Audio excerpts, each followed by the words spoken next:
하나님 말씀은 창세기 35장 16절에서 29절 말씀입니다.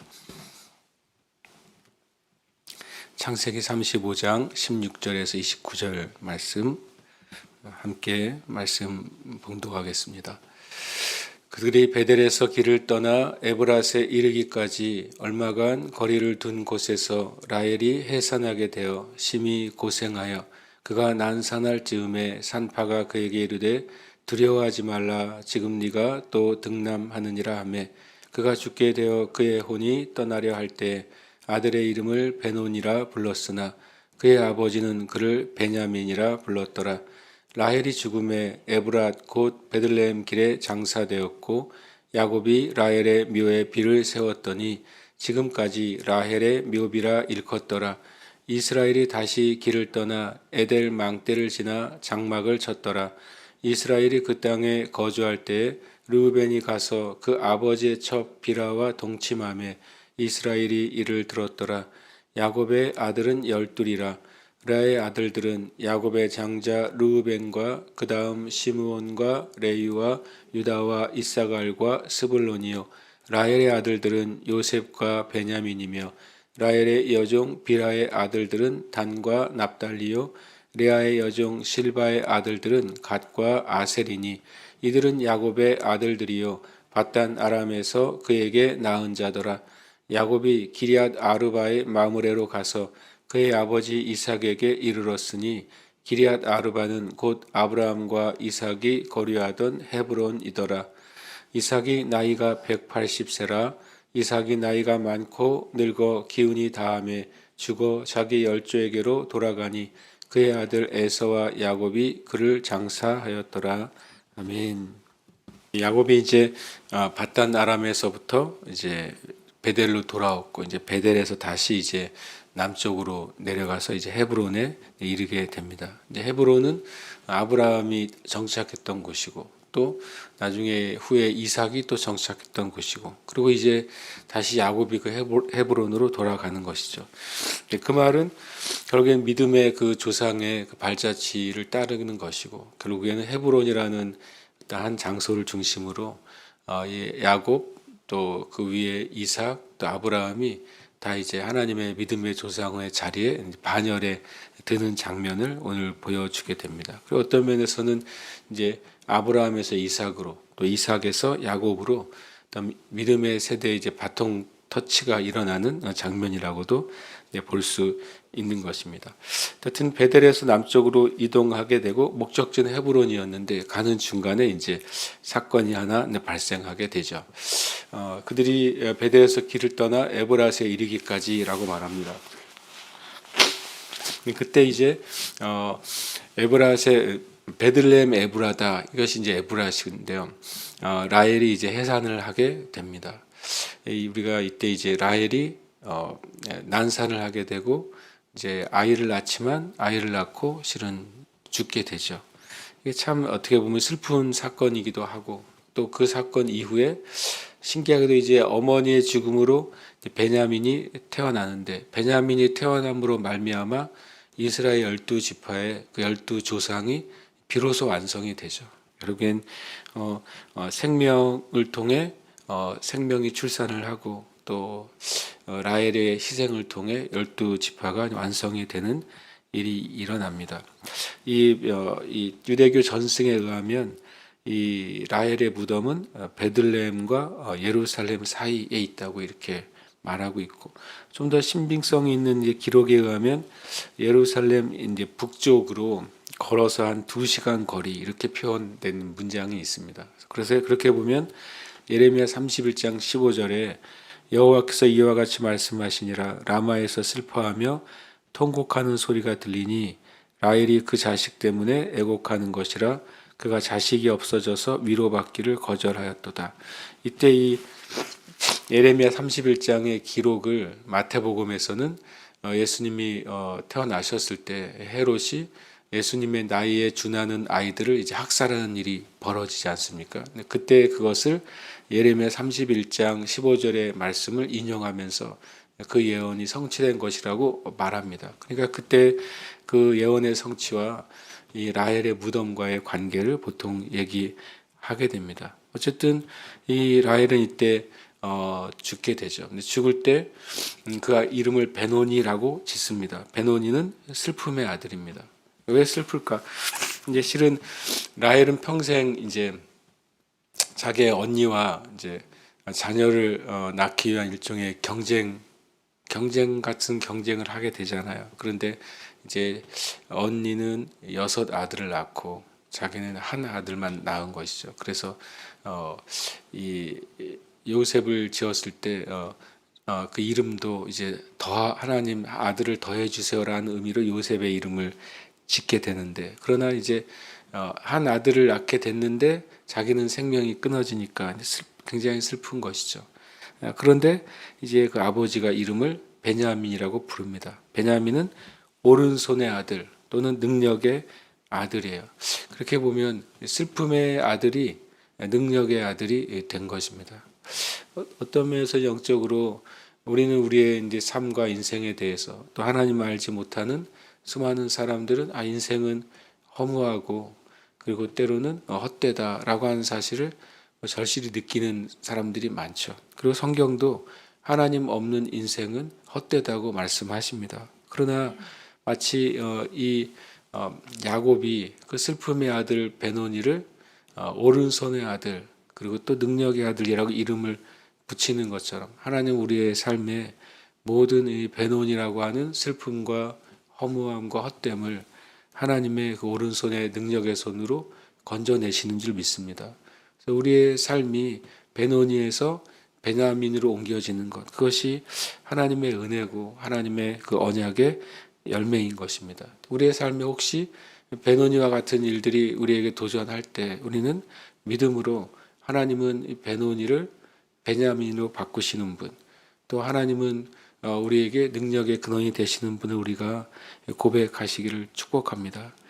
조금 전에 나눈 것처럼 어쨌든 이 라헬의 죽음과 희생이 하나님께서 야곱에게 말씀하신 그 믿음의 조상이 완성되고 수많은 민족이 나타나는 12지파의 그 12지파의 아들이 완성이 됩니다. 이것은 참 어떤 면에서는 하나님의 언약의 첫 번째 성취가 이것을 통해 일어난다고도 할 수 있습니다. 그때 이제 라헬이 죽고 에브랏 곧 베들레헴 길에 장사됩니다.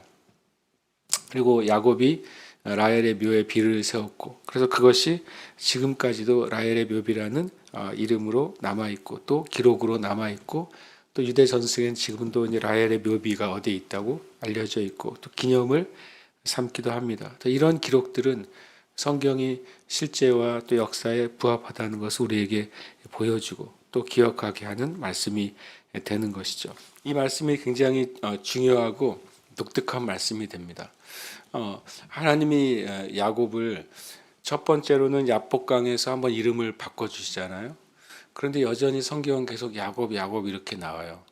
그리고 또 하나님이 다시 베델에서 다시는 너의 이름을 야곱이라 하지 않고 이스라엘 하리라 말씀하시잖아요. 그래도 또 야곱 나옵니다. 근데 처음으로 성경에서 이제 야곱을 일컬을 때 이스라엘이라는 표현을 쓰게 돼요. 이 문장에서. 야곱이 다시 길을 떠나 이렇게 말하지 않고 이스라엘이 길을 떠나라고 말합니다. 어떻게 이렇게 이름이 바뀌게 되었을까요? 뒤에 보면 또 다시 야곱이 나와요. 신기하게. 야곱과 이스라엘이 왔다 갔다 합니다. 왜 그럴까요? 그러니까 이때는 조금 전에 말한 것처럼 이 베냐민이 탄생함으로 이제 야곱이 이스라엘이 된 거예요. 이스라엘이라는 이름은 첫 번째로는 야곱이란 한 사람을 하나님이 바꿔서 부른 이름이잖아요. 그러나 이제 12아들이 탄생하면서 영적으로는 영적인 하나님의 약속의 민족 이스라엘이 탄생하게 된 것이죠. 아직 민족이 만들어지지도 않았음에도 불구하고 하나님은 없는 것을 있는 것으로 부르시는 분이시잖아요. 그래서 이 12아들이 이제 어떻게 보면 딱 완성이 되니까 성경은 야곱을 12지파의 조상, 또 12지파를 통해 이루어질 앞으로 이스라엘 민족을 가리키는 이스라엘을 이때 쓰기 시작합니다. 이스라엘이 다시 길을 떠나 에델 망대를 지나 장막을 쳤더라라고 말합니다. 22절도 이스라엘이 그 땅에 거주할 때, 그래서 이제 창세기 이후에 개인적인 관계, 개인적인 이야기로 야곱의 행동이나 상황이 전해질 땐 야곱이라고 기록이 돼요. 그런데 하나님과의 관계에 있어서, 하나님의 언약 관계에 있어서, 또 하나님의 공식적인 일에 있어서 야곱이 불리어질 때는 이스라엘이라고 불려집니다. 나중에 선지서에서도 놀랍게도 이 이스라엘의 민족의 개인적인 죄나 또 그 하나님과의 개인적인 관계가 있을 땐 야곱이라는 표현을 쓰고, 하나님의 언약과 하나님이 전체 공식적으로 이스라엘 백성을 칭할 때는 또 이스라엘이라는 표현을 혼용해서 씁니다. 그것은 이제 구약 전체에 계속 그럽니다. 이 창세기가 끝나도 출애굽기도 그런 표현들이 있고, 실은 말라기까지 이른 선지서에도 이스라엘 민족을 이스라엘이라고 했다가 야곱이라고 했다가 이런 표현을 혼용해서 쓰게 되는 것이죠. 이때 이제 어떻게 보면 영적인 이스라엘의 씨앗이 심겨졌는데 22절에 굉장히 엉뚱한 사건이 발생해서 함께 됩니다. 이스라엘이 그 땅에 거주할 때 르우벤이 가서 아버지의 첩 비라와 동침합니다. 이것은 동침이라고 표현을 썼지만 어떻게 보면은 겁탈을 했다고도 볼 수 있는 사건입니다. 르우벤은 첫째 아들이죠.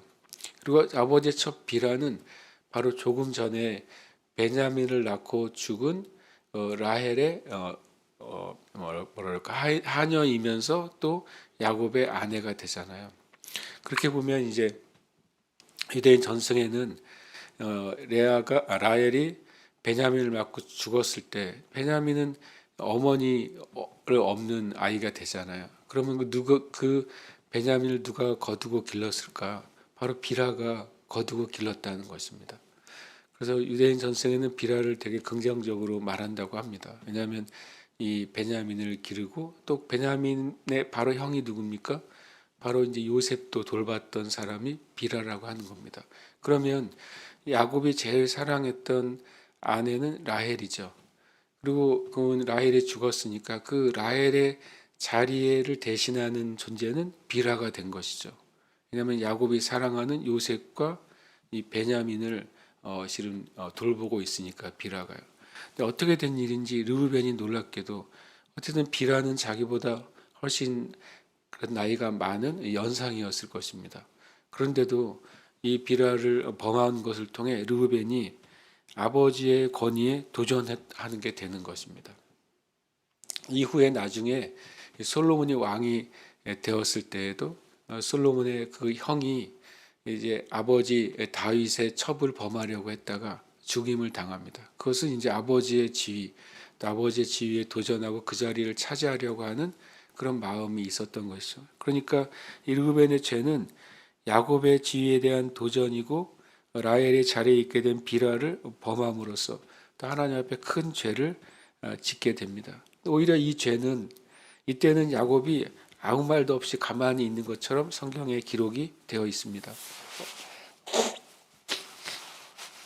보면 이스라엘이 이를 들었어요. 근데 가만히 있습니다. 그 말은 이제 르우벤과 그 자녀들이 아버지에 대해서 굉장히 이렇게 반항하고 있고, 그리고 또 어떤 면에서는 불순종하고 있는 면이 있었다는 것입니다. 그러나 이제 야곱은 나이가 많은 상태이고 또 이 르우벤을 포함한 이 자녀들은 굉장히 혈기왕성한 젊은이들이죠. 그리고 아는 것처럼 이미 그 전에 세겜의 사건을 통해 실은 야곱의 아들들이 얼마나 호전적이고 사리를 가지고 있는 이들이었는지가 드러나잖아요.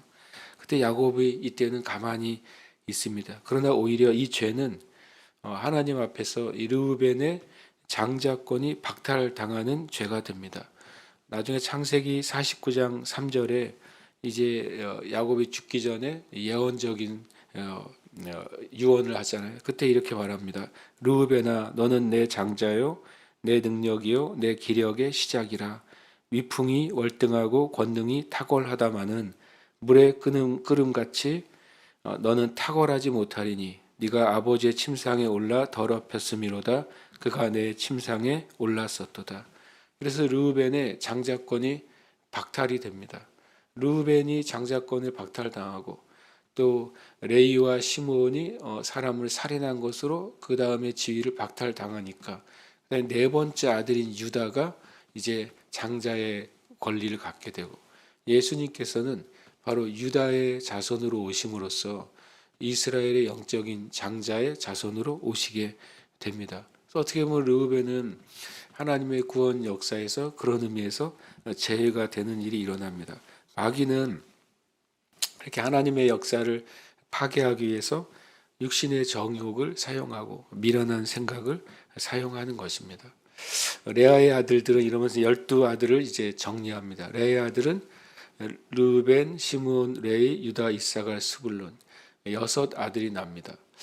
예수님이 유다 지파시잖아요. 그런데 예수님의 유다 지파는 이제 라헬이 아니라 실은 레아의 아들들의 지파 중에 속해 있는 것이죠. 또 라헬의 아들은 요셉과 베냐민이고 라헬의 여종 비라의 아들들은 단과 납달리고 레아의 여종 실바의 아들들은 갓과 아셀이다. 그래서 이제 이 창세기 35장 이 23절 이후는 명확하게 이스라엘의 12지파 또 하나님이 이제 세우시는 이스라엘 민족의 12지파의 이름을 명확하게 나열하고 이 근원을 분명히 말해주고 있습니다. 그러면서 이제 밧단 아람에서 그에게 낳은 자더라 그럽니다. 그런데 실제로는 이제 베냐민은 밧단 아람에서 낳지 않았죠. 오히려 이스라엘에서 낳았음에도 불구하고 하나님이 이 야곱이 밧단 아람의 인생을 통해서 하신 일들을 이렇게 정리하고 있습니다. 야곱이 기럇 아르바의 마므레로 가서, 근데 기럇 아르바는 바로 헤브론이죠. 이 헤브론은 굉장히 중요한 위치를 차지합니다. 이 아브라함과 이삭과 야곱의 믿음의 조상들의 근거지가 되고 이후에 다윗이 이제 왕이 될 때 처음부터 예루살렘에서 왕이 되지 않고 이 헤브론에서 7년 반 동안 왕이 됩니다. 그리고 나중에 이스라엘에서 통합 왕이 됨으로써 하나님의 뜻이 성취되죠. 그런 면에서 헤브론은 어떤 이스라엘 백성의 영적인 고향이 되고 믿음의 계보의 고향이 되는 것이죠. 그 이삭의 나이가 180세라. 이 믿음의 그 열조 가운데 아브라함, 이삭, 야곱, 요셉이 열조 가운데 이삭이 실은 제일 오래 삽니다. 180세까지 살고 나이가 많고 늙어 기운이 다하여 죽어 자기 열조에게로 돌아가니. 구약에서 천국에 갔다는 표현이 없어요. 다만 구약에서 천국에 갔다는 표현은 열조에게로 돌아가니 라는 표현을 쓰게 됩니다. 그리고 이것은 이제 이스라엘의 매장의 문화를 보여주기도 합니다. 쉽게 말하면 한 가족의 묘죠. 아브라함이 묻힌 장소에 이삭도 묻히고 이삭이 묻힌 장소에 야곱도 묻히고 야곱이 묻힌 장소에 또 이제 요셉도 묻히고 이런 식으로 묻혀지죠. 그래서 인간이 죽으면 자기 조상들이 묻힌 무덤에 같이 묻히니까 표면적으로 열조에게로 돌아가니 이런 표현을 쓰게 됩니다. 그리고 영적으로는 바로 믿음의 조상들이 가 있는 하나님의 나라를 의미하게 됩니다. 그런 표현에서는 이제 구약의 표현으로 치면 우리도 우리의 인생이 다하면 믿음의 조상들에게로 가게 되는 것이고 그것은 하나님의 품으로 돌아가게 되는 것. 그것이 인생의 결론이 됩니다. 여기서 바로 이제 에서와 야곱의 그를 장사함으로써 믿음의 새로운 세대의 바통 터치가 일어납니다. 우리가 기도할 때 우리 자신은 이전 믿음의 세대를 이어가는 그런 세대가 돼야 되고 또 우리 자녀들의 세대는 우리와 같은 믿음을 동일하게 갖는 새로운 세대가 되도록 우리가 기도해야 될 줄 믿습니다. 함께 이 시간 기도하겠습니다. 이 세대의 교회와 성도들이 성경에 기록된 믿음의 선조들의 신앙의 계승자가 되게 하시고 자녀 세대들이 재림의 때에 부흥의 세대로 계승되게 하소서. 함께 기도하겠습니다.